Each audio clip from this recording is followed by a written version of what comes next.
अस्सलाम वालेकुम। तो आज की जो टॉक है उसको तीन टॉपिक्स में हम डिवाइड करेंगे।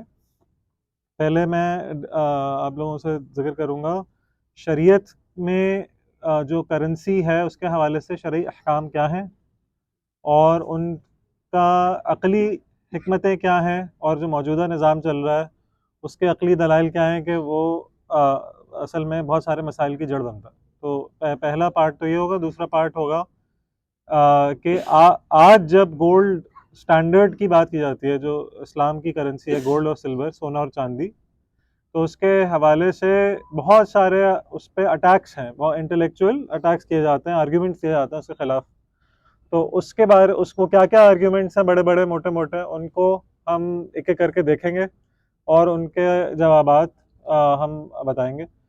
और तीसरा मौजू, जो तीसरा पार्ट होगा वो ये होगा कि अगर कल खिलाफत कायम हो जाए तो हम ट्रांजिशन का हमारा प्लान क्या है, कैसे आज हम जिस इकोनॉमी में मीशत चल रही है, कैसे हम जो है बग़ैर किसी भी प्रॉब्लम के इस प्रोजेक्ट को सक्सेसफुली हम एग्जीक्यूट कर सकते हैं कि हम अपनी करेंसी को फियाट करेंसी से गोल्ड स्टैंडर्ड पर ले आएँ।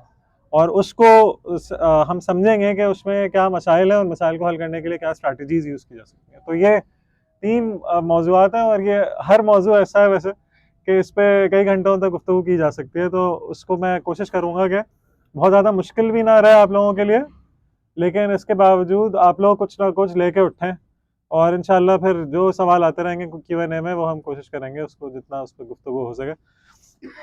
तो सबसे पहले हम शरई हुक्म की बात कर लेते हैं। तो शरई हुक्म के हवाले से जो चीज़ आई थिंक सबसे ज़्यादा अहम दलील है ना, जो किसी भी मईशत के स्टूडेंट के साथ अगर हम बैठें और बात करें, तो उसको जो सबसे पहला कॉन्सेप्ट है ना, जो उसको क्लियर नहीं होता है, और अगर वो आप उसको क्लियर कर दें तो अचानक से उसको लगता है कि उसकी ऐनक उतार दी गई है और एक नई ऐनक लगा दी गई है। वो जो इशू है वो ये है कि शरीयत अशिया के बारे में एक अलग उसूल देती है और अफ़आल के बारे में एक अलग उसूल देती है। अशिया के बारे में शरीयत हमें उसूल देती है, जिसका जो सबसे अहम दलील है वह हुवल्लज़ी खलक़ लकुम मा फ़िल अर्दि जमीआ, वही है रब जिसने तुम्हारे लिए बनाया है जो कुछ है ज़मीन में। तो ये अमूमी जो है वो हिल्लत की हलाल होने की दलील है हर शय के। हर शय को अल्लाह ताला ने हमारे लिए बनाया। तो अब जिस जिस शय में हराम की दलील होगी वो हमारे लिए हराम है, उसके अलावा जो चीज़ है वो हलाल है, क्योंकि अल्लाह ताला ने कुरान में कहा है कि तुम्हारे लिए बनाया जो बनाया। तो ये जो अमूमी उसूल है अशिया के हवाले से, ये लोग अफ़आल पे भी मुंतबिक करने की कोशिश करते हैं, हालांकि अफ़आल पे ये उसूल नहीं होता। अफ़आल के बारे में जो उसूल है वो है फ़हकुम बैनहुम बिमा अंज़लल्लाहु वला तत्तबि अहवाअहुम अम्मा जाअका मिनल हक़। तो आप उनके दरमियान फैसला करें उसके हिसाब से जो अल्लाह सुब्हानहू व तआला ने आप पे नाजिल किया, और ऐसा ना हो कि उनकी ख्वाहिशात की आप पैरवी करें और वो आपको हक़ से बहका दे। तो बुनियादी तौर पे इंसानी मामलात और इंसानी मसाइल और इंसानी अमाल, इनके हवाले से जो हमारा उसूल ये है कि पहले कुरान और सुन्नह को देखा जाएगा और वहाँ से दलील ली जाएगी। तो हमारे तमाम अफ़आल जो हैं वो क़ैद होने चाहिए शरीयत के हिसाब से। अफ़आल के बारे में जो असल उसूल है वो ये है कि हर अमल क़ैद होगा शरीयत से, यानी शरई हुक्म तलाश किया जाएगा फिर अमल किया जाए। ठीक है, ये जो बुनियाद। अच्छा, इसके लिए जो सबसे अहम हदीस है जो बहुत डायरेक्ट है वो ये कहती है मन अमल अमलन लैसा अलैहि अमरुना फहुवा रद्द। अगर किसी ने ऐसा अमल किया जिस पे हमारा हुक्म ना हो तो वो मरदूद है, यानी वो रद्द है, वो रिजेक्टेड है। सही है। तो ये बिल्कुल डायरेक्ट दलील है इस बात की कि अमाल के हवाले से शरीयत का उसूल ये है कि हमारा हुक्म होगा तो अमल होगा, वरना अमल नहीं होगा। तो अब मसला क्या, जब जब आप मईशत के स्टूडेंट्स के साथ बात करते हैं, मईशत के एक्सपर्ट्स के साथ बात करते हैं ना, तो उनके जहनों में, बल्कि बड़े बड़े लोग जो इस्लामी इकनॉमिक्स में पेपर्स लिख रहे होते हैं और क्या क्या बातें आर्टिकल्स लिख रहे होते हैं, वो सब जो है वो पहला उसूल लेकर और वो ऐसे बात करते हैं जैसे ये तो एक जैसे कहते हैं ना, सबको पता है कि हर चीज़ हलाल है सिवाय उसके जिसकी हराम की हुर्मत आ गई। हालांकि ये बिल्कुल अबस बात है। उसूलियों के नज़दीक कभी भी ये नहीं रही अंडरस्टैंडिंग कि अमाल के हिसाब से ये उसूल होगा। तो अगर आप ये ऐनक जो है वो सही वाली पहना दें उनको, तो बहुत सारे आप जो है ना उनसे मसाइल पे बात करना बहुत आसान हो जाता है। तो अब ये जो उसूल है इसका इतलाक की एग्जांपल्स ये हैं कि मतलब अगर कोई खातून मर्दों को नमाज में लीड करने की बात करें, ऐसा अमेरिका में आमना वदूद करके कुछ हैं जो बात करते हैं, तो इसके बारे में इसकी हुर्मत क्यों है? इसकी हुर्मत इसलिए है नहीं है कि कोई शरई टेक्स्ट आया हो कि ये चीज़ हराम है। इसकी हुर्मत इसलिए है क्योंकि शरीयत में इस पर कोई हुक्म नहीं आया। शरीयत में कभी ये नहीं है, कोई दलील नहीं है कि ऐसा कभी हुआ हो। जो चीज़ रसूलुल्लाह सल्लल्लाहु अलैहि वसल्लम ने सैंक्शन नहीं की, वो चीज़ ऑटोमेटिकली अंडरस्टूड की जाती है कि वो हमारे दीन का हिस्सा नहीं है। इसी तरह आप निकाह अगर करते हैं तो निकाह का एक मखसूस तरीका है ना, जिस तरह निकाह करते हैं आप, उसके अलावा तो कोई और तरीका लेके निकाह नहीं कर सकते। हालांकि वो 10 तरीके और होंगे इस तरह का जो है वो ताल्लुक़ कायम करने के लिए, लेकिन हर तरीके पे गुफ्तगू नहीं हुई। सिर्फ एक तरीके पे गुफ्तगू हुई कि ये तरीका दीन से, और हमने पता चल गया कि ये हमारा दीन से तरीका। तो निकाह यानी हमारे जो फैमिली के मामलात हैं या हमारे इबादात हैं, इनमें तो ये उसूल हम जो है वो फॉलो करते हैं। लेकिन जैसी बात आती है निज़ाम हुकूमत की, जैसी बात आती है इंटेलेक्चुअल प्रॉपर्टी राइट्स की, कंपनी लॉज की, और लेजिस्लेशन की, और पॉलिटिक्स, बेसिकली मईशत की और करेंसी की, तो अचानक से हम इस रूल को भूल जाते हैं और हम ये पहले वाले रूल पे चले जाते हैं कि ये सब तो हलाल है सिवाय इसके कि जो अल्लाह ने हराम किया हो। तो अब हमें ये देखने की ज़रूरत है कि शरीयत ने मनी के हवाले से, पैसे के हवाले से, करेंसी के हवाले से अहकाम दिए क्या हैं। तो उसमें जो सबसे अहम बात अब समझने वाली है ना,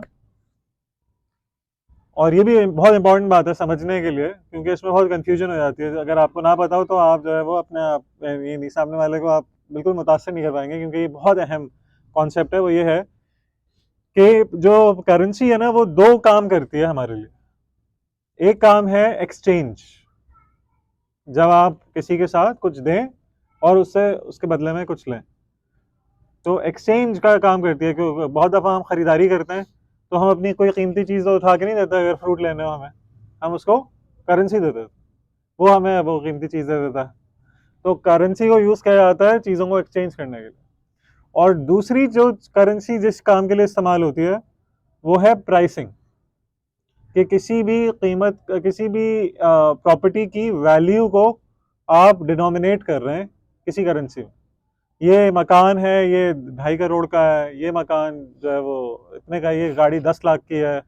तो बेसिकली वैल्यूएशन या प्राइसिंग जिसको कहते हैं, तो ये एक दूसरा वो है, यूज़ है करेंसी का। और ये दोनों चीज़ों में डिस्टिंग्विश करना इसलिए ज़रूरी है क्योंकि हमें ये समझना है कि शरीयत ने एक्सचेंज के लिए हमें पाबंद नहीं किया है कि हम कोई मखसूस मीडियम को इस्तेमाल करें। एक्सचेंज के लिए ज़रूरी नहीं है कि आप सोना चांदी इस्तेमाल करें। एक्सचेंज के लिए आपको ये भी ज़रूरी नहीं है कि आप फ्लोटिंग करेंसी को तर्क करें। ये एक्सचेंज आप ये भी हो सकता है कि आप जो है वो अपनी कोई चीज़ लें कीमती, सामने वाले को दें, सामने वाला अपनी कीमती, ये भी एक्सचेंज इस्लाम में वैलिड है। इस्लाम में ये भी वैलिड है कि आपने पूरे दिन के लिए किसी के लिए काम किया, बदले में उसने आपको जो है वो कोई चीज़ खाने के लिए दे दी। सही है। सो हर किस्म का एक्सचेंज जो है, एक्सचेंज का मीडियम जो है वो शरीयत ने हमें पाबंद नहीं किया कि एक्सचेंज का जो मीडियम है वो क्या होगा। हाँ, शरीयत ने जिस चीज़ के लिए हमें पाबंद किया है वो है प्राइसिंग। जब हम जो है चीज़ों की प्राइसिंग करते हैं तो उसमें शरीयत का हुक्म है कि ये सोना और चांदी में ही होगी। सही है। यानी इसका मतलब ये हुआ कि जब आप कॉन्ट्रैक्ट्स करेंगे, जब आप जो है वो चीज़ों की कीमतों का तयन करेंगे, जब आप टैक्सेस लाएंगे, जब जो भी करेंगे, ये सारी जो जो जो मेट्रिक आप यूज़ करेंगे, जो डिनोमिनेशन आप यूज़ करेंगे सोसाइटी के अंदर, वो आपको शरीयत ने इजाज़त नहीं दी कि आप कोई भी मेट्रिक और यूज़ करें सिवाय सोना और चांदी। तो ये शरई हुक्म है। शरई हुक्म के जो दलाइल हैं, उसके मैं बहुत सारे दलाइल हैं, मैं बहुत ज़्यादा नहीं जाऊँगा। अगर तफसील चाहिए हो तो हम फिर Q&A में कर लेंगे। जो सबसे अहम दलील है वो ये कुरान की आयत है, वल्लज़ीना यकनिज़ून अज़्ज़हब वल-फ़िद्दत वला युनफ़िक़ूनहा फ़ी सबीलिल्लाहि फ़बश्शिरहुम बिअज़ाबिन अलीम।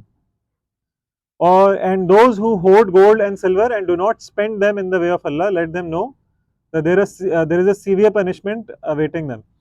यानी जो लोग सोने और चांदी को जमा करते हैं और उसमें से खर्च नहीं करते अल्लाह की राह में, तो वो जान लें कि उनके लिए सख्त तरीन अजाब है। अच्छा, अब ये दलील कैसे है? ये दलील इस तरह से है, अब ये दूसरा समझने वाला पॉइंट है, क्योंकि ये आयत को समझने से एक बहुत अहम कॉन्सेप्ट और समझ में आता है। आम तौर पे हमारा जो दौलत के साथ हमारा ताल्लुक़ है ना, उसमें बहुत कन्फ्यूजन पाई जाती है मुसलमानों में।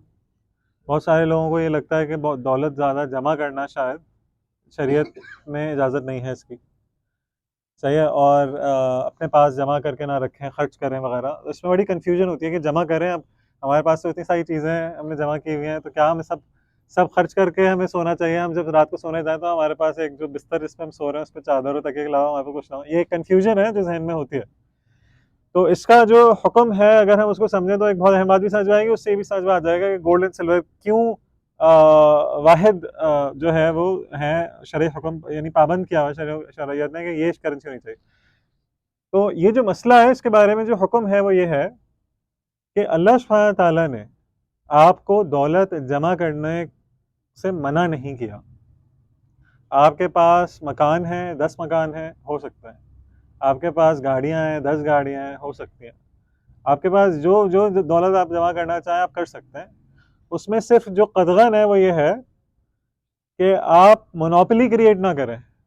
यानी अगर आपने माशरे से सारी गंदम लेकर अपने पास रख लिया तो आप एक मोनोपोली कर रहे हैं। इसका जो टेक्निकल टर्म है शरीयत में वो है इख्तिकार। इख्तिकार यानी मोनोपोली। मोनोपोली अगर आप नहीं कर रहे हैं, आप सारी यानी एक कमोडिटी की एक जिन्स को आप पूरी तरह अपने पास जमा नहीं कर रहे हैं, आप बहुत सारी लेकिन जमा कर रहे हैं, लेकिन वो उसकी सप्लाई ओपन है मार्केट में, तो कोई पाबंदी नहीं है। दौलत जमा करने में कोई पाबंदी नहीं है, इख्तिकार पे पाबंदी है, दौलत जमा करने में पाबंदी। अच्छा, लेकिन ये जो आयत है ये तो कह रही है वो लोग जो जमा करते हैं गोल्ड और सिल्वर को, तो उनके लिए सख्त तरीन अजाब है। तो बुनियादी तौर पे जो लिक्विड करेंसी है ना, जो करेंसी है ना, जिस चीज को हम करेंसी के तौर पे यूज करते हैं माशरे में, उसको जमा करने को कहते हैं कंजुल माल। जब आपने सोना और चांदी जमा किया ना अपने पास, तो आपने कंजुल माल किया। कंजुल माल के बारे में शरीयत बहुत सेंसिटिव है, यानी इस चीज को बहुत ज्यादा नापसंद किया गया कि आप बिला जरूरत अपने पास अपनी दौलत को उस फॉर्म में रखें जिस फॉर्म में सोसाइटी में उसको करेंसी के तौर पे इस्तेमाल किया जाना है।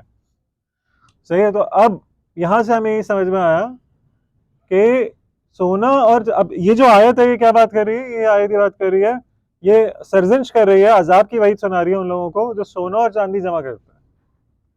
सही है। तो इससे हमें ये भाई बात है, और इसके बारे में जो वर्ड यूज हुआ है यकनिजूना, यकनिजूना से ही टर्म निकली है कंजुल माल। कंजुल माल है कि दौलत को जमा करना, होर्डिंग करना, होर्डिंग करना। तो होर्डिंग जिस चीज की अलाउड नहीं है शरीयत में, जिस चीज की इजाजत नहीं है होर्डिंग की, वो है सोना और चांदी। सही है। सो इससे हमें, इस आयत से हमें ये आयत जो है वो सिर्फ सोना और चांदी के बारे में हमें पाबंद कर रही है कि आपको होर्डिंग की इजाजत नहीं है। यहाँ से एक दलील ये निकलती है कि असल में अल्लाह सुब्हानहू तआला ने सिर्फ सोना और चांदी ही को करेंसी के तौर पे हमें बोला है कि ये करेंसी के तौर पे इस्तेमाल हो। तो एक ये पहली दलील है। दूसरी दलील जो है वो ये है कि दियत और हद की जो हदीस है उसके अंदर सारे जो वो हुए अहकाम आए हैं वो गोल्ड की फॉर्म में आए हैं। अब उसकी जो हदीस है वो मैं Q&A में अगर आपको चाहिए तो हम बात कर लेंगे। फिर इसके अलावा ये है कि रसूलुल्लाह सल्लल्लाहु अलैहि वसल्लम मदीने में जब इजरा किया करेंसी का, तो उन्होंने कहा कि जो मक्के के स्टैंडर्ड्स हैं वही फॉलो होंगे, और मक्के में जो स्टैंड फॉलो हो रहे थे वो फॉलो शुरू हो गए, वहाँ पे गोल्ड और सिल्वर के स्टैंड फॉलो हो रहे थे।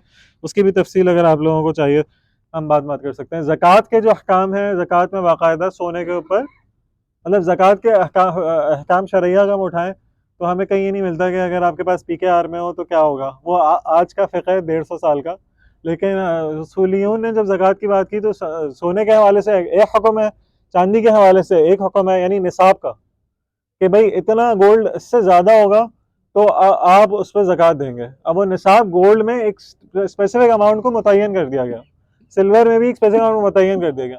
अब हमारे फुकाहा बैठते हैं, अब वो कहते हैं अच्छा PKR में दौलत है तो अब उसका गोल्ड का इक्विवेलेंट क्या होगा, चलो ये निसाब है। अच्छा दूसरे कहते हैं नहीं सिल्वर का कर लेते हैं, अब इस पर कंफ्यूजन हो गई क्योंकि PKR में तो बताया ही नहीं है, PKR तो होनी नहीं थी ना करेंसी। तो करेंसी जो है वो गोल्ड और सिल्वर है, निसाब का हुक्म भी इसमें ही आया। तो ये भी एक दलील है कि इस्लाम में गोल्ड और सिल्वर को करेंसी के तौर पर देखा जाता है। अच्छा और भी दलाइल है, लेकिन अब हम आगे बढ़ते हैं। अब थोड़ा सा हम ये बात समझ लेते हैं कि गोल्ड और सिल्वर में स्पेशल क्या है, मतलब इतना गोल्ड और सिल्वर के बारे में क्या कोई बहुत मुख्तलिफ है? वाकई गोल्ड और सिल्वर बहुत मुख्तलिफ है। गोल्ड के अंदर जो एक मखसूस उसकी चमक है, उसका जो वो है ड्यूरेबिलिटी है, और उसके साथ उसके उसके अंदर रेयरिटी है, यानी इतना आराम से अवेलेबल नहीं होता, स्केर्स होता है, और ख़राब नहीं होता, चाहे सालों पड़ा रहा ख़राब नहीं होता, उसमें मिलावट, उसको मिलावट से पाक आराम से किया जा सकता है वगैरह। तो ये तमाम क्वालिटीज इस गोल्ड के मेटल के अंदर होने की वजह से ये कोई सिर्फ नहीं, ऐसा नहीं है कि इस्लाम आने के बाद ये चीज़ आइडेंटिफाई हुई कि गोल्ड सिल्वर चाहिए। असल में इस्लाम से पहले भी सिविलाइजेशंस के अंदर गोल्ड और सिल्वर को इस्तेमाल किया जाता था। जो रोमन एम्पायर थी उसने सिल्वर डिनेरियस कहते हैं वो उसका इजरा किया था।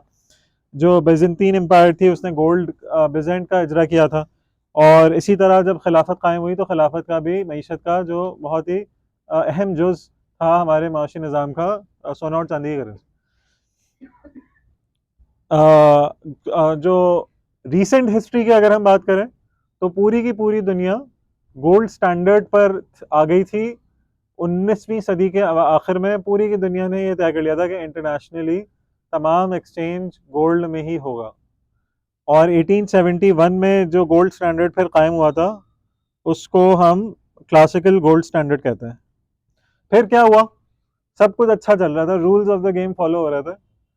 फिर क्या हुआ कि वर्ल्ड वॉर 1 हुई, जंग अजीम अव्वल हुई, और जंग अजीम अव्वल में जो यूरोपियन गवर्नमेंट्स हैं उन्होंने जंगी तैयारी की ज़रूरत पड़ी। उस जंगी तैयारी के लिए उनको पैसों की ज़रूरत पड़ी, पैसे इतने थे नहीं, तो फिर पैसे आराम से छाप सकने की जो एबिलिटी है वो गवर्नमेंट्स को चाहिए थी, इमरजेंसी फंड्स चाहिए थे। उसके लिए उन्होंने अपने आप को सोने की जंजीरों से आज़ाद कर दिया, और फिर उनको ये आज़ादी मिल गई। जब आपने सोने से पाबंद नहीं किया हुआ अपनी करेंसी को, तो आप जो है वो बेइंतहा करेंसी प्रिंट कर सकते हैं अपनी इमरजेंसी नीड को पूरा करने के।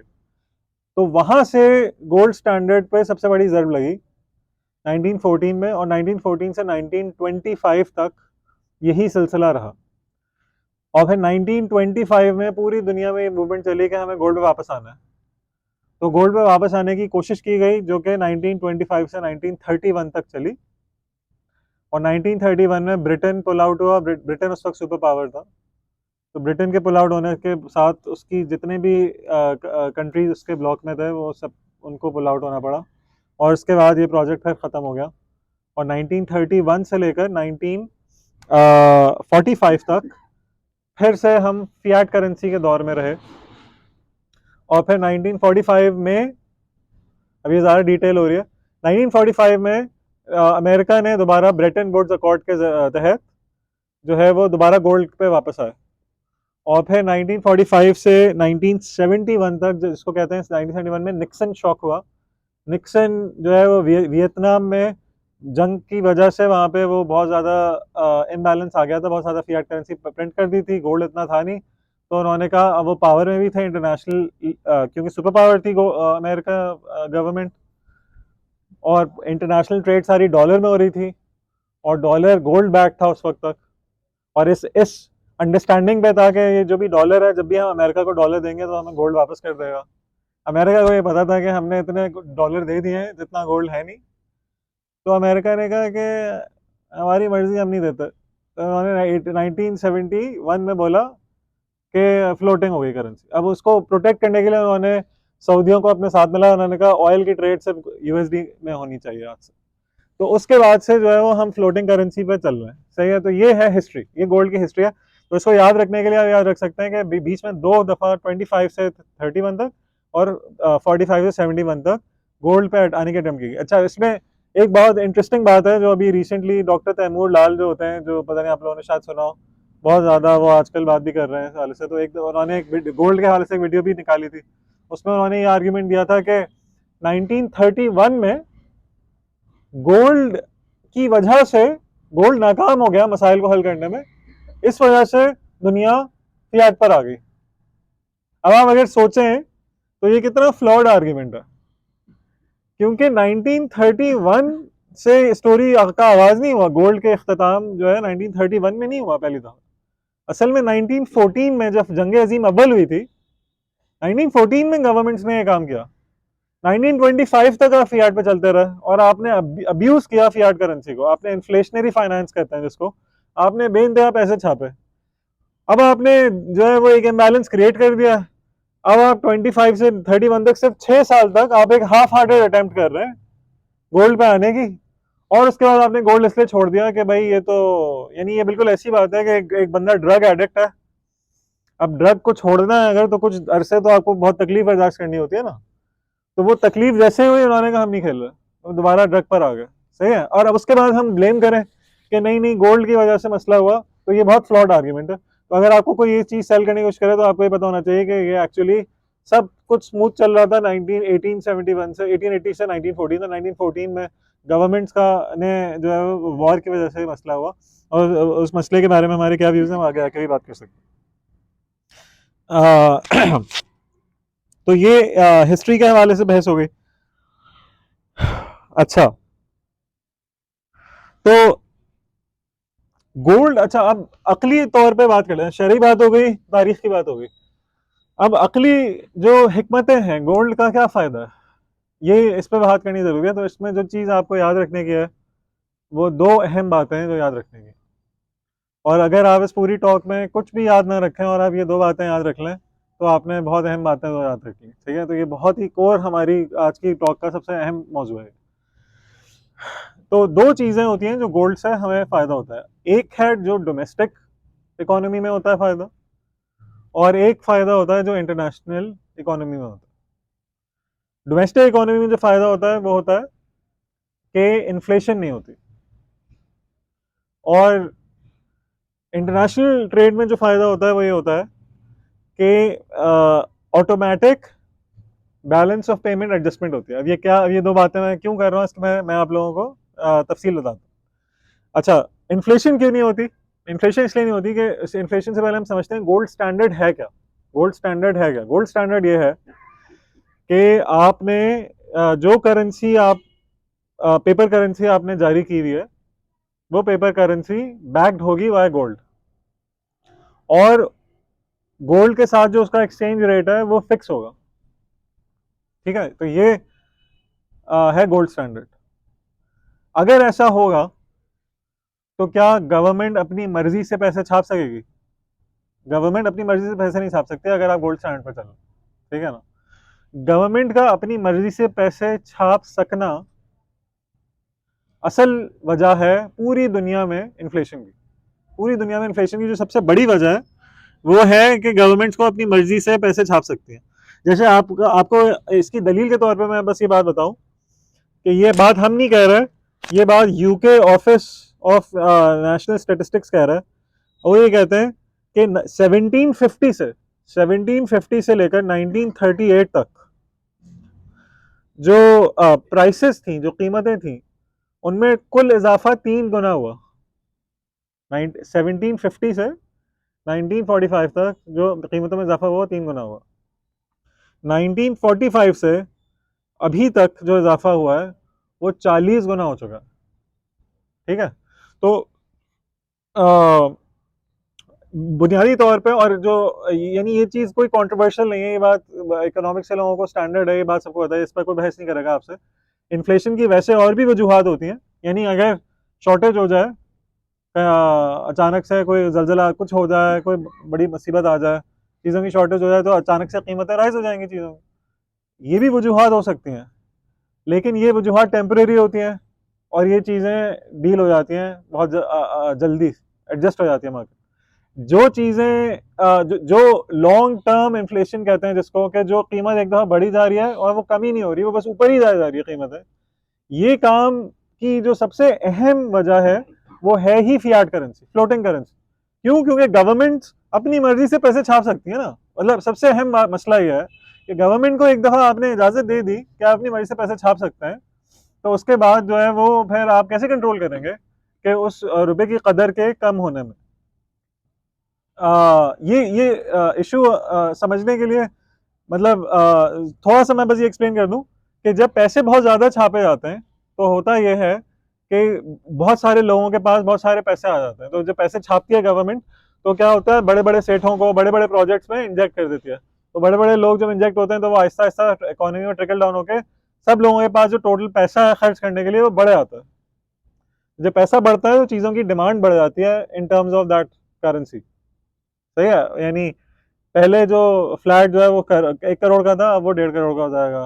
पहले जो गाड़ी 5 लाख की थी वो 7 लाख की हो जाएगी। क्यों? क्योंकि पैसा ज्यादा आ गया ना। तो मोर करेंसी नोट्स आर, इसको इंग्लिश में more currency notes are chasing the same amounts of goods and services.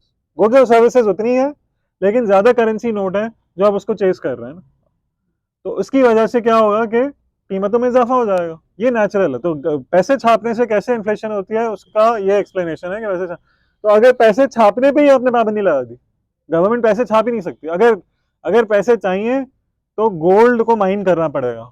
यानी अगर करेंसी और मार्केट में चाहिए तो गोल्ड को या तो माइन करो या एक्सपोर्ट करो ताकि गोल्ड अंदर आए वगैरह वगैरह। तो ये कुछ तरीके हैं कि आप इकोनॉमी में गोल्ड बढ़ा सकते हैं। आप ऐसे गोल्ड नहीं बढ़ा सकते, गवर्नमेंट और किस तरीके से नहीं पैसे कमा सकती। तो ये पहला फायदा है गोल्ड का। अभी हमने पहला फायदा डिस्कस किया है, वो ये है कि इन्फ्लेशन नहीं होती। सही है? तो ये अकली बात हो रही है अभी गोल्ड के फायदे के हवाले से ना। अब अकली जो दूसरी बात है वो है automatic balance of payment adjustment. सही है? अब ये एक डिफिकल्ट बात है, लेकिन ये जुमला डिफिकल्ट है, बात आसान है, बात मुश्किल नहीं है समझने के लिए। तो अब सपोज करें एक मुल्क है जो हमारा मसला है बैलेंस ऑफ पेमेंट का। मसला क्या है? बैलेंस ऑफ पेमेंट का मसला ये है कि अगर एक ऐसा मुल्क हो जिसकी एक्सपोर्ट्स बहुत कम हो और इम्पोर्ट्स बहुत ज़्यादा हो, तो हम कहते हैं कि ट्रेड इम्बैलेंस हो गया। अब ये प्रॉब्लम तो इतना कॉमन है पाकिस्तान में कि अब हर एक को पता होता है कि करंट अकाउंट डेफिसिट है, ट्रेड इम्बैलेंस है, बैलेंस ऑफ पेमेंट का मसला है। सही है? तो ये बैलेंस ऑफ पेमेंट का मसला ये है कि आपकी एक्सपोर्ट्स बहुत कम है, आपकी इम्पोर्ट्स बहुत ज़्यादा है। सही है? अच्छा, अब क्या अगर आप इंटरनेशनल गोल्ड स्टैंडर्ड फॉलो करें तो ये बात हम नहीं कह रहे हैं, ये बात एस्टैब्लिश्ड है, ये बात लॉ कहलाता है। इसको कहते हैं प्राइस स्पीशी फ्लो मैकेनिज्म। ये इसका इकोनॉमिक्स में एक लॉ का नाम है, प्राइस स्पीशी फ्लो मैकेनिज्म। इसके तहत क्या होता है, खुद ब खुद बैलेंस ऑफ पेमेंट एडजस्ट हो जाता रहता है। कुदरत जो है वो एडजस्ट करती रहती है बैलेंस ऑफ पेमेंट। अब ये कैसे होता है इसकी मिसाल हम ऐसे देता हूँ मैं आपको। सपोज करें कि अमेरिका है और इंटरनेशनल गोल्ड स्टैंडर्ड है जो फॉलो हो रहा है। अब अमेरिका एक ऐसा तगड़ा मुल्क है कि उसकी भाई एक्सपोर्ट्स ही एक्सपोर्ट्स हैं और इम्पोर्ट्स बहुत ज़्यादा नहीं है, और उसको जो है वो सारी दुनिया उससे चीज़ें इंपोर्ट कर रही है। सारी दुनिया अमेरिका से चीज़ें इंपोर्ट कर रही है। अब इसके अगर पूरी दुनिया में इंटरनेशनल गोल्ड स्टैंडर्ड फॉलो हो रहा है तो इसके नतीजे में क्या होगा, गोल्ड के हवाले से क्या होगा, अमेरिका में गोल्ड आना शुरू हो जाएगा। पूरी दुनिया से अमेरिका में गोल्ड आना शुरू हो जाएगा। अच्छा, अब जब गोल्ड आना शुरू हो जाएगा तो और करेंसी गोल्ड की फॉर्म में है तो अमेरिका की डोमेस्टिक इकोनॉमी में इन्फ्लेशन होगी। अमेरिका की डोमेस्टिक इकोनॉमी में इन्फ्लेशन होगी। अभी हमने डिस्कस किया था कि जब आप करेंसी ज़्यादा हो जाती है, लोकल इकोनॉमी में करेंसी बहुत ज़्यादा हो जाती है तो फिर चीज़ों की कीमतें बढ़ जाती हैं, तो अमेरिका में इन्फ्लेशन हो जाएगी। जब अमेरिका में गोल्ड ज़्यादा आएगा तो अमेरिका में इन्फ्लेशन हो जाएगी। जब अमेरिका में इन्फ्लेशन होगी तो कीमतें बढ़ जाएंगी। बाकी दुनिया के लिए वहाँ से चीज़ें इंपोर्ट करना मुश्किल हो जाएगा। तो फिर आहिस्ता आहिस्ता वहाँ से लोग शिफ्ट होकर कहीं और से इंपोर्ट करना शुरू कर देंगे। तो आहिस्ता आहिस्ता फिर अमेरिका से गोल्ड निकल के दूसरी जगह जाना शुरू हो जाए। ये है, इसको कहते हैं प्राइस स्पीशी फ्लो मैकेनिज्म। अगर इंटरनेशनल गोल्ड स्टैंडर्ड फॉलो हो रहा हो तो खुद ब खुद जो है वो ऐसा जो ट्रेड इम्बैलेंसेज होते हैं वो नेचुरली एडजस्ट होना शुरू हो जाता है। सही है? जहाँ पे ट्रेड इम्बैलेंस बहुत ज़्यादा था, जैसे पाकिस्तान है, पाकिस्तान में अगर जो है वो गोल्ड बहुत ज़्यादा निकल गया पाकिस्तान से तो पाकिस्तान में डिफ्लेशन होगी। डिफ्लेशन का मतलब ये है कि कीमतें बहुत कम हो जाएंगी। जब कीमतें बहुत कम हो जाएंगी तो बाहर के लोगों के लिए पाकिस्तान से चीज़ें इंपोर्ट करना सस्ता पड़ेगा, तो हमारी इंपोर्ट्स खुद ब खुद बढ़ना शुरू हो जाएंगी। तो ऑटोमेटिक बैलेंस ऑफ पेमेंट। तो बेसिकली जो गोल्ड इंटरनेशनल गोल्ड स्टैंडर्ड का जो दूसरा अकली दलील है वो है कि इंटरनेशनल गोल्ड स्टैंडर्ड से बैलेंस ऑफ पेमेंट्स खुद ब खुद एडजस्ट हो जाती है। सही है? और ये बिल्कुल रिकग्नाइज्ड है, ये डेविड ह्यूम की ये लॉ है। तो ये यानी वेस्टर्न फिलोसोफर है, अगर कोई इकोनॉमिस्ट आपको ज़्यादा तंग करे तो आप उसको ये नाम भी ले सकते हैं, उनके बाबे का नाम लेंगे तो वो शायद ज़्यादा खुश हो जाएंगे। अच्छा, तो अब ये हमने दो बातें कर ली कि ये गोल्ड के फायदा। अच्छा, फियाट के नुकसान क्या है? फियाट का नुकसान तो हम सबको पता है, हम सुबह शाम जी रहे हैं उस नुकसान को। हम सबको पता है कि कैसे हमारी दौलतों पे इस वक्त हमारी हमारी दौलत के साथ जंग की जा रही है। इस निज़ाम ने हमारे जमाशुदा दौलत पे जंग मुसल्लत की हुई है। सही है, तो इस पर मुझे ज़्यादा बात करने की ज़रूरत नहीं है, लेकिन बहरहाल इसकी वजूहात ये होती हैं कि अगर फियाट करेंसी है कि करेंसी एक ऐसी चीज़ है में डिफाइन हुई है जिसकी कोई इंट्रिंसिक वैल्यू ही नहीं है ना। मतलब PKR की वैल्यू सिर्फ इसलिए है क्योंकि गवर्नमेंट ने बोला हुआ है कि ये इसकी वैल्यू है, वरना PKR की इंट्रिंसिकली कोई वैल्यू नहीं है। यानी अगर आज गवर्नमेंट बोल दे कि ये जो करेंसी नोट्स हैं इनको हम बैक नहीं कर रहे, तो आज हम उसको टॉयलेट में बहा देंगे और हमें कोई दुख भी नहीं होगा। लेकिन अगर गोल्ड हो करेंसी और मेरे पास गोल्ड पड़ा हो, तो गवर्नमेंट पे डिपेंडेंट नहीं है वैल्यू गोल्ड की अपनी वैल्यू है। ठीक है, तो जब इंट्रिंसिक वैल्यू नहीं होती है तो फिर उसके नतीजे में वो सब होता है जो होता है कि आप एक्सट्रीम फ्लेक्सिबिलिटी है, गवर्नमेंट जितने चाहे जब चाहे पैसे छापे। जब पैसे छापेगी तो फिर मैनिपुलेशन होगी, पावर में जो लोग आएंगे वो पावर में आएंगे इसीलिए कि पैसे छापें। फिर वो पैसे छापेंगे, फिर वो जो है वो रुपए की कदर नीचे जाएगी, रुपए की कदर नीचे जाएगी, इन्फ्लेशन होगी तो चीखें निकलेंगी। ठीक है, चल आगे चलते। ठीक है, तो ये तो पहला पार्ट खत्म हो गया मेरा गोल्ड के हवाले से। कितना टाइम हो गया? आ, आ, क्या टाइम हो रहा है? 30 मिनट हो गए, चलें। तो 15 मिनट है और बात करूंगा मैं। और मैं अगला पार्ट था कि आर्ग्यूमेंट्स क्या है ना, गोल्ड के खिलाफ आर्ग्यूमेंट्स क्या है वो डिस्कस करना है। और तीसरा पार्ट था कि ट्रांजेक्शन कैसे करना है। सही है, तो इस पर थोड़ी थोड़ी बात कर लेते हैं, ज़्यादा बात नहीं हो पाएगी 15 मिनट में। जो सबसे बड़ा आर्ग्यूमेंट है गोल्ड के खिलाफ वो है monetary inflexibility. Monetary inflexibility argument आपको दिया जाएगा जब भी आपसे गोल्ड के खिलाफ कोई बात करेगा। और डॉक्टर तैमूर लाल की जो वीडियो है उसमें भी उसने ये बात किया कि बड़ा इनफ्लेक्सिबिलिटी है अगर आपने गोल्ड में कर दिया। अब गवर्नमेंट जो है वो अब हो। अच्छा, आर्ग्यूमेंट क्या है? आर्ग्यूमेंट ये है कि भाई देखें, जो मईशत है उसमें बूम्स और बस्ट तो आते ही रहते हैं। ठीक है, अब अगर हुकूमत के पास ये फ्लेक्सिबिलिटी ना हो कि उसके हवाले से वो कुछ कर सके, तो ये तो बहुत नुकसान हो जाएगा, हम कुछ कर ही नहीं पाएंगे। हमारे पास बूम चल रहा है, हम बूम को एक्सटेंड नहीं कर पा रहे। हमारे यहाँ बस्ट आ गया है, हम बस्ट को ख़त्म नहीं कर पा रहे क्योंकि गवर्नमेंट के आपने हाथ बांध दिए। Government as oppose to gold, अगर फियाट करेंसी होती तो गवर्नमेंट स्टिम्युलेशन देती, उसको कहते हैं मईशत को स्टिमुलेट करती। पैसे छापे आपने, इकोनॉमी में इंजेक्ट किए, लोगों के पास पैसा आया, आर्टिफिशियली आपने डिमांड बढ़ाई तो बस खत्म होना शुरू हुआ क्योंकि बिजनेस चलना शुरू हुआ, मईशत चलना शुरू हो जाएगी खुद ब खुद।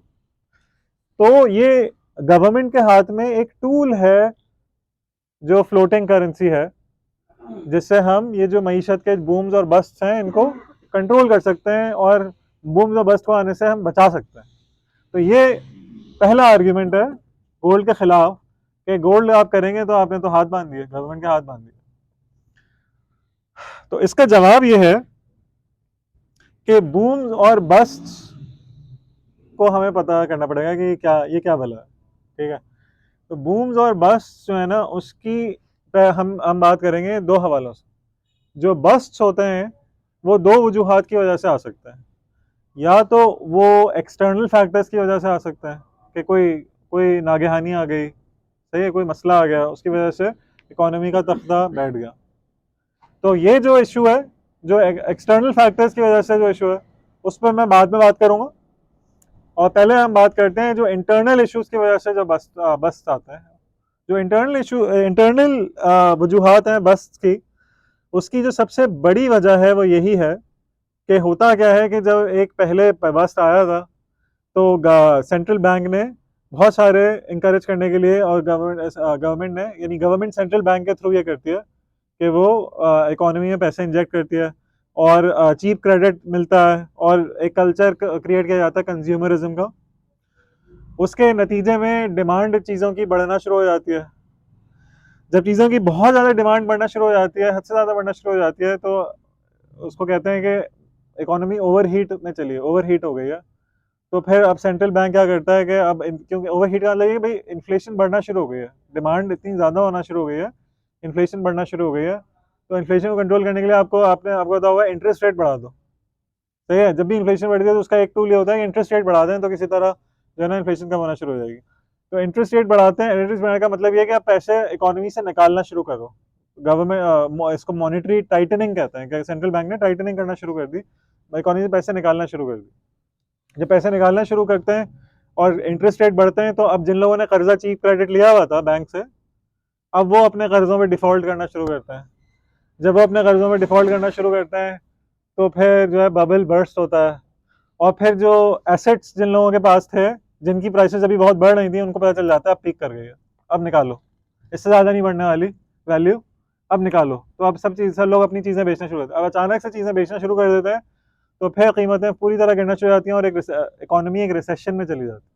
तो मैं कहना ये जो पूरी बात मैंने की है, ये थोड़ी सी मुश्किल साइकिल है, लेकिन समझने वाली बात यह है कि ये जो बस्ट आया है, ये आया ही इसीलिए कि वो जो बूम आया था वो आर्टिफिशियल बूम था, वो बैंक ने आर्टिफिशियली क्रिएट किया था वो बूम, और उसको क्रैश होना ही था। ये बिल्कुल ऐसी बात है कि जब आप जो है वो 4 कप कॉफ़ी पी के जागेंगे पूरी रात, तो फिर एंड में अगले 2 दिन तक आपकी हालत जो है वो टाइट रहेगी। सही है ना, आर्टिफिशियली आपने अपने आप को जगाया ना। या आपको ड्रग एडिक्ट का भी यही होता है ना, उसको ड्रग चाहिए, उसने कुछ अर्से के लिए उसको यूफोरिया होता है, वो बहुत काम करता है, लेकिन उसके बाद फिर क्या क्रैश आता है, और जब क्रैश आता है तो उसको दोबारा ड्रग चाहिए। सही है, फिर वो साइकिल चल रही है। तो बेसिकली एक ड्रग एडिक्ट बना दिया इकोनॉमी को आपने, ठीक है ना, ये कर करके। और अब आप कह रहे हैं कि ये तो फ्लेक्सिबिलिटी नहीं है। अगर फ्लेक्सिबिलिटी, बूम्स और बस्ट को, भाई बूम्स और बस्ट आएंगे ही नहीं ना। अगर आप फियाट पे होंगे ही नहीं, तो आप ये आर्टिफिशियल बूम्स नहीं क्रिएट करेंगे। जब आर्टिफिशियल बूम्स नहीं क्रिएट करेंगे तो बस्ट भी नहीं आएंगे, तो मसला ही नहीं आएगा। ठीक है, तो ये, और ये बात सिर्फ मैं नहीं कह रहा हूँ, ये सीरियस इकोनॉमिस्ट से बात कहते हैं। और जो सबसे अहम इकोनॉमिस्ट के अंदर भी स्कूल्स हैं, तो एक ऑस्ट्रियन स्कूल है जो सबसे ज़्यादा इस चीज़ को कहता है कि बूम्स और बस्ट की जो असल वजह है वो है ही फियाट करेंसी। तो ये सिर्फ हम लोग नहीं कह रहे, ये एक रिकग्नाइज्ड स्कूल ऑफ थॉट है इकोनॉमिक्स के अंदर जो ये बात कहता है। अच्छा, तो ये तो बात हो गई इंटरनल फैक्टर्स की वजह से जो बूम्स और बस्ट आते हैं उसकी। अब सवाल ये पैदा होता है कि अगर एक्सटर्नल फैक्टर्स की वजह से बूम्स और बस्ट आ रहे हो, तो उसके बारे में हम क्या कहते हैं। भाई फ्लेक्सिबिलिटी है ना, अगर आपके पास फ्लोटिंग करेंसी है, फियाट करेंसी है, अब अचानक से कोई मसला आ गया, कोई नागहानी आ गई, गवर्नमेंट को पैसे चाहिए, तो यार गवर्नमेंट पैसे छाप ले, आगे काम हो जाएगा, डील कर लेंगे इमरजेंसी से। तो उसके बारे में शरीयत जो है वो कहती है कि आप गवर्नमेंट जो है वो ले, गवर्नमेंट लोगों से टैक्स ले लोगों से बोले कि आप अपनी जमाशुदा दौलत को हमें दें, और हम जैसे जिहाद करना है तो लोग देंगे, अगर कोई अर्थ जलजला आए तो लोग देंगे। तो मुसलमानों के अंदर वैसे ही ये जज्बा है कि अगर जो है वो कोई जेन्युइन इशू होता है, कोई जेन्युइन फंडिंग का मसला होता है, तो मुसलमानों में शरीयत ने ऑलरेडी ये डाला हुआ है जज्बा कि हम करते हैं। तो इमरजेंसी फंडिंग जो है वो अरेंज करना हुकूमत का काम है लोगों से। और लोगों में भी अच्छा नहीं, अगर जज्बा के तहत नहीं दे रहा है, वॉलंटरी तौर पे नहीं दे रहा, तो गवर्नमेंट को अल्लाह ने इख्तियार दिया है कि जो अमीर लोग हैं माशरे के, उनसे एक कलील मुद्दत के लिए आप जायद टैक्स लगा के उनसे पैसे ले सकते हैं। सही है, तो शरीयत ये करती है। अच्छा, अब इसमें बड़ी इंटरेस्टिंग एक डिस्कशन है। वो डिस्कशन ये है कि होता क्या है जब फियाट करेंसी के जरिए आप इस मसले को हल करने की कोशिश करते हैं। तो उसके नतीजे में होता यह है कि at the end of the day जो अमीर लोग हैं वो ज़्यादा अमीर हो जाते हैं। जब गवर्नमेंट ज़्यादा पैसे छाप के मसाइल हल करती है ना, कोई इमरजेंसी फंड करना है, जैसे अब जंग लड़नी है। सही है, जंग लड़ने के लिए आपको क्या पैसे क्यों चाहिए? पैसे इसलिए चाहिए क्योंकि हथियार बनाने। हथियार बनाए, कौन बनाएगा हथियार? हथियार वो सेठ बनाएंगे जिन्होंने हथियार बनाने की फैक्ट्री लगाई हुई है। वो जो सेठ हैं उनको आप पैसे देंगे। अब जैसे ही उनके पास पैसे आएंगे, वो उसको पैसे की फॉर्म में नहीं रखेंगे, यानी उसको करेंसी की फॉर्म में नहीं रखेंगे, वो कोई एसेट खरीद कर रख लेंगे। ठीक है, अब इकोनॉमी में इंजेक्ट हो गया वो पैसा। अब हमारे जैसे आम आम जो लोग होते हैं वो तो अपने दौलत अक्सर वो पैसे करेंसी की फॉर्म में रखते हैं। अब वो करेंसी इन्फ्लेट करेगी। सही, क्योंकि इकोनॉमी में आपने आर्टिफिशियली बहुत सारा पैसा डाल दिया, करेंसी उसके हवाले से उसके अगेंस्ट कोई ग्रोथ उस तरह से हुई नहीं है, तो करेंसी इन्फ्लेट करेगी। तो एंड ऑफ द डे क्या होगा, वो जो अमीर सेठ थे जिनको पहले पैसा दिया गया था, शुरू में पैसा गया था, जब एडवांटेज था, जब वैल्यू करेंसी की वैल्यू ज्यादा नहीं गिरी थी, उस वक्त उन्होंने वो पैसे लिए, उन्होंने उसको किसी और माल बना के रख लिया अपने पास। और जब करेंसी की वैल्यू गिरी इसकी वजह से, इस हरकत की वजह से, तो जो गरीब लोग थे उनको जो है वो नुकसान हो गया, उनकी जमाशुदा दौलत की कदर नीचे चली गई। तो यानी इसके नतीजे में किया गया आपने, इसके नतीजे में आपने किया ये कि आपने इनडायरेक्टली टैक्स लगाया लोगों पर, आपने इनडायरेक्टली टैक्स लगाया लोगों पर उस जंग को लड़ने के लिए आपने और ये ऐसा टैक्स था जो अमीरों पे नहीं लगा, जो गरीबों पे लगा। सही है। तो बुनियादी तौर पे ये हो रहा है कि इमरजेंसी फंडिंग के लिए जो सरमायादारी निज़ाम है वो गरीबों से टैक्स लेता है, और जो इस्लाम का निज़ाम है वो अमीरों से टैक्स लेता है। सही है, ये बुनियादी बात है और कोई बात नहीं है। तो ये पहला आर्ग्यूमेंट है मॉनेटरी इनफ्लेक्सिबिलिटी से रिलेटेड। अच्छा, जो दूसरा सबसे अहम आर्ग्यूमेंट है, यही दो आर्ग्यूमेंट डिस्कस करेंगे, बाकी फिर इंशाल्लाह हम क्यू एन ए में कर लेंगे। जो दूसरा सबसे बड़ा आर्ग्यूमेंट है वो है, और वो बेसिकली एक साहब थे John Maynard Keynes, Keynesian economics, Keynes, John John Keynes कहलाता है बंदा। जॉन कीन्स ही वो बंदा है जिससे 1931 में जो हरकत हुई थी ना, ब्रिटेन ने की थी कि 1931 में गोल्ड हटाओ भाई, वो जॉन मेनार्ड कीन्स ने कुछ जो है वो पब्लिकेशन और आर्ग्यूमेंट्स किए थे। और अमेरिका भी जब 1945 में आया था गोल्ड पे, तो यही कीन साहब तो जो कह रहे थे क्यों आ रहे हो भाई, नहीं हो। तो ये he is very against gold, मतलब गोल्ड को कहता है इट्स अ बारबेरस रेलिक है, ये रेलिक ऑफ द पास्ट है, और ये पूरा मतलब बिल्कुल अबस चीज़ है, गोल्ड के अंदर हमें करेंसी नहीं रखनी चाहिए। अब ये और ये बहुत ही रिकग्नाइज्ड इंटेलेक्चुअल है, बल्कि जो सुर्खे हैं वो भी इनको कोट कर रहे होते हैं, ये डॉक्टर तैमूर लाल भी ये जॉन मेनार्ड कीन्स को कोट कर रहे होते हैं। तो ये जॉन मेनार्ड कीन्स है ना, इसने गोल्ड के खिलाफ जो सबसे बड़ा मोटा तगड़ा आर्ग्यूमेंट किया है वो है वो जिसको कहते हैं the fear of deflation, the fear of deflation. What is the fear of deflation? fear of deflation ये है कि अगर आपने गोल्ड ही की फॉर्म में अपनी करेंसी को रखा हुआ है, और जाहिर है कि गोल्ड की तो शॉर्टेज होनी है, क्योंकि इंसानी जो पॉपुलेशन है वो तो बढ़ रही है, और हमारी जो ट्रेड एक्टिविटी है वो बढ़ रही है, इंडस्ट्रियलाइजेशन हो रही है और ग्रोथ हो रही है इकोनॉमी में। तो गोल्ड की जो आपके ज़खायर हैं वो तो बढ़ नहीं रहे उस रफ्तार से। सही है। तो अब जब करेंसी हम बात कर रहे हैं मुसलसल कि जब करेंसी बहुत ज़्यादा हो जाती है मीशत में तो इन्फ्लेशन होती है, लेकिन अगर करेंसी बहुत कम हो जाए तो उसका ऑपोजिट होता है, जिसको हम डिफ्लेशन कहते हैं। डिफ्लेशन, इन्फ्लेशन में क्या होता है, कीमतें बढ़ना शुरू हो जाती हैं। डिफ्लेशन में क्या होता है, कीमतें गिरना शुरू हो जाती हैं। अच्छा, इन्फ्लेशन और डिफ्लेशन दोनों अगर बहुत शार्प हों, बहुत तेज़ी से हों, तो मीशत के लिए नुकसानदेह हैं, ये इससे कोई इनकार नहीं कर रहा। मीशत के लिए बहुत अगर शार्प डिफ्लेशन हो तो मीशत के लिए नुकसानदेह, शार्प इन्फ्लेशन में नुकसानदेह, शार्प डिफ्लेशन। तो अब जॉन मेनार्ड कीन्स ने ना इस इशू से डराया, बहुत डराया, इसके बारे में बहुत आर्ग्यूमेंट्स दिए कि अगर डिफ्लेशन होगी तो क्या हो जाएगा। तो उसने 4 बातें की हैं जो हो जाएंगी। डिलेड कंजम्पशन होगी, लिक्विडिटी ट्रैप होगा, लेबर मार्केट एडजस्टमेंट नहीं हो पाएगी जल्दी, और डेट बर्डन इंक्रीज हो जाएंगे। ठीक है, ये 4 बातें इन मैं बात करूंगा, फिर आई थिंक बहुत ज़्यादा हो जाएगा, तो हम जो है वो बाकी बातें कोशिश करेंगे बाद में कर लें। वैसे आप लोग बताएं, आप लोगों के लिए बहुत ज़्यादा हो गया है या हम अभी आप लोगों को सकत है और सुनने की है? सकत है, अच्छा ठीक है। डिलेड कंजम्पशन का इशू क्या है? डिलेड कंजम्पशन का इशू ये है कि अब अगर मुझे पता है कि मेरे पास जो पैसा रखा है वो उसकी वैल्यू बढ़ने वाली है, यानी अभी मैं 10 चीज़ें खरीद सकता हूँ उससे, लेकिन अगर मैं थोड़ा इंतज़ार कर लूँ तो फिर मैं 20 चीज़ें खरीद सकता हूँ, तो फिर मैं कंजम्पशन को डिले कर दूंगा। इसको कहते हैं डिलेड कंजम्पशन। ठीक है, जो डिफ्लेशन है उसका एक इशू ये है कि लोग डिलेड कंजम्पशन करेंगे। ठीक है। अच्छा, और इसी को लिक्विडिटी ट्रैप भी कहते हैं। ठीक है, जब जब लोग अपने पास पैसे जमा करने रख दें और वो खर्च ना करें, तो इसको कहते हैं लिक्विडिटी ट्रैप। अब लिक्विडिटी ट्रैप के बारे में थोड़ा सा भी गूगल करें ना, इसके बारे में लोग कहते क्या हैं कि इकोनॉमिस्ट जब कहते हैं कि अगर मीशत में लिक्विडिटी ट्रैप आ जाए, मीशत स्टैग्नेट कर जाए और लोग खर्च ना कर रहे हो पैसे, तो करना क्या चाहिए? तो उसमें बहुत जगह पे ये आता है कि आप ऐसा करें कि इंटरेस्ट रेट को ना नेगेटिव कर दें। फिर बहस ये आती है कि इंटरेस्ट रेट नेगेटिव कैसे हो सकता है, इंटरेस्ट रेट नेगेटिव हो ही नहीं सकता।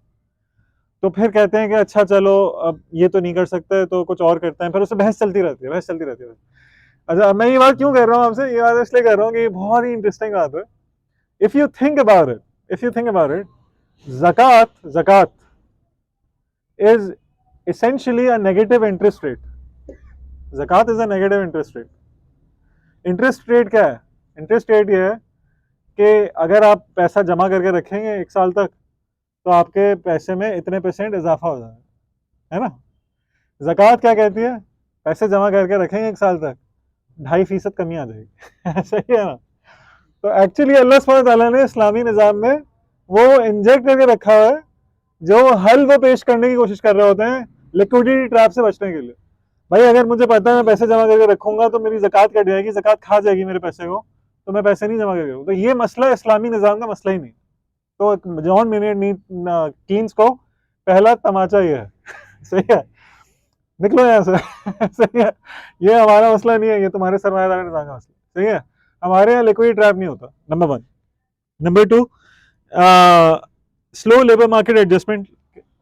एक मसला ये है, अब जाहिर है कि जब रुपए की कदर गिर गई है, करेंसी की कदर गिर गई है, तो हम ये चाहते हैं कि फिर हमारी जो लेबर मार्केट है वो कम मुआवजे पे काम कर ले, सही है। अगर वो ज़्यादा मुआवजे पे काम करती रहेगी तो बिजनेस कैसे चलेगा, सही है ना, क्योंकि हर चीज़ की कीमत गिर रही है, बिजनेस नहीं वो कर पाएगा सस्टेन। तो लेबर मार्केट स्लोली एडजस्ट करेगी, ये भी जॉन मेनियर्ड कीन्स कहता है। तो अब उसके बारे में भी जवाब हमारा उसी तरह का है जो पिछला जवाब था कि एक सरमायादाराना निज़ाम जो है ना उसके अंदर लोग जो है ना वो पैसे से ही अपनी वैल्यू को नापते हैं, पैसे की टर्म्स में अपना देखते हैं कि मैं अगर ज़्यादा पैसे कमा रहा हूँ तो जब मैं ज़्यादा बड़ा आदमी हूँ वगैरह वगैरह, सही है ना। इस्लामी निज़ाम के अंदर ये माइंडसेट नहीं रखना हमें, नंबर 1। अच्छा, नंबर 2 ये कि एक अगर मुसलसल इन्फ्लेशनरी इन्वायरमेंट में आप रह रहे हो ना, आपको पता है कि रुपये की कीमत गिरनी ही है, इन्फ्लेशन आनी ही है, तो फिर भी आप बहुत ज़्यादा फाइट करेंगे। अगर अगर आपका सेठ आपसे बोले यार तुम्हारी मैं सैलरी कम कर रहा हूँ, कहेगा कि सैलरी कम कर रहे हैं, अभी कीमतें बढ़ रही हैं, सैलरी आप कम कर रहे हैं। लेकिन अगर कीमतें गिर रही हों तो किसी को कोई इतना बड़ा मसला नहीं होना चाहिए एडजस्ट करने में। तो बेसिकली हम ये बात कर रहे हैं कि ये जो स्लो लेबर मार्केट एडजस्टमेंट है जिसको वेज स्टिकनेस कहते हैं, ये मसला भी अगर आप प्रॉपर कम्युनिकेट करें लोगों को कि वाकई रुपये की कदर गिर गई है, आपकी एक्चुअल वेल्थ में कोई कमी नहीं आ रही है क्योंकि आप रुपये की कदर गिर गई है, सॉरी रुपये की कदर बढ़ गई है, क्योंकि रुपये की कदर बढ़ गई है इसलिए हम आपकी सैलरी को कम कर रहे हैं, तो आपकी एक्चुअली दौलत उतनी ही कमा रहे हैं, आप कम नहीं कमा रहे हैं। अगर आप लोगों को इफेक्टिवली कम्युनिकेट कर रहे हैं, लोग उस नॉमिनल वैल्यू से अपनी वैल्यू को अटैच ना कर रहे हैं, एक मुसलसल इन्फ्लेशनरी माहौल में वो ज़िंदगी ना गुजार रहे हो, तो वेज स्टिकनेस भी इतना बड़ा इशू नहीं है, सही। लेबर मार्केट एडजस्टमेंट इशू इतना बड़ा इशू नहीं है हमारे नज़दीक। और जो तीसरा इशू है वो ये है, 5 मिनट में ऐसा, और तीसरा बड़ा इशू ये है कि डेट बर्डन्स। भाई कर्जा मैंने लिया हुआ था और कर्जा मुझे लौटाना है, सही। मैंने 1 करोड़ रुपए लिए थे, मुझे 1 करोड़ रुपए लौटाना। मैंने जब 1 करोड़ रुपए लिए थे तो उनकी वैल्यू जो है वो कम थी, अब मुझे जब लौटाने तो उसकी वैल्यू ज़्यादा है, तो मेरा कर्जे का बोझ बढ़ा दिया ना आपने। अगर डिफ्लेशनरी इन्वायरमेंट है तो कर्जे का बोझ बढ़ गया। तो ये जॉन मेनियर्ड कीन्स का तीसरा अटैक है डिफ्लेशन पे, कि जब डिफ्लेशनरी इन्वायरमेंट होती है तो डेट बर्डन बढ़ जाता है। तो अब ये भी मेरे भाई मसला सरमायादारा निज़ाम का है, हमारी मीशत कर्जे पे चलती नहीं है, जो सरमायादारा निज़ाम है वो कर्जे पे चलता है, वो हर चीज़ कर्जे पे चलती है, बिजनेस भी कर्जे पे चलते हैं, लोग भी क्रेडिट ले लेकर अपनी ज़िंदगी गुजारते हैं, हर कोई जो है वो थोड़ा बहुत कर्जा लेकर ज़िंदगी गुजार रहा होता है। इस्लाम में तो कर्जों को बहुत ज़्यादा डिस्करेज किया गया। आपको इन्वेस्ट भी करना है तो आप फाइनेंसिंग नहीं कर रहे हैं, आप इन्वेस्ट कर रहे हैं, बिजनेस को आप जो है वो उसके साथ पार्टनरशिप में करेंगे आप। तो हमारे यहाँ generally debt is not a very big component of our economy, सही है। सो अच्छा, उसके बाद इस्लाम ने ज़कात का एक मसरफ रखा हुआ है। ज़कात का एक मसरफ ये है कि अगर कोई बंदा डेट की वजह से परेशान हो गया तो आप जो है वो उसको वो कर दें, उसको रिलीफ कर दें। तो गवर्नमेंट डेट को रिलीफ करने का एक मैकेनिज्म प्रोवाइड करती है। तो एक तो जनरली डेट ड्रिवन है नहीं हमारी इकोनॉमी, और दूसरा अगर डेट का कोई इशू आ भी गया किसी को तो हमारा जो सिस्टम मौजूद है उसको केटर करना है। सो बेसिकली ये सारे जो इशूज़ हैं डिफ्लेशन के, ये इस्लामिक निज़ाम के इश्यूज़ नहीं हैं, ये कैपिटलिज्म के इश्यूज़ हैं। तो इस वजह से वो वहाँ पे होल्ड करती है ये बात, यहाँ पे होल्ड नहीं करती। ठीक है। बस एंड करें। ठीक है। ये बहुत अहम जो डिस्कशन थी ट्रांजिशन के हवाले से कि उसके क्या चैलेंजेस हैं, वो भी बहुत अहम, इसमें बहुत सीखने की बातें थी। लेकिन अब काफ़ी ज़्यादा टाइम हो गया, तो हम लोग यहाँ पे एंड करते हैं। इंशाल्लाह फिर साल जवाब में इसको कंटिन्यू करें।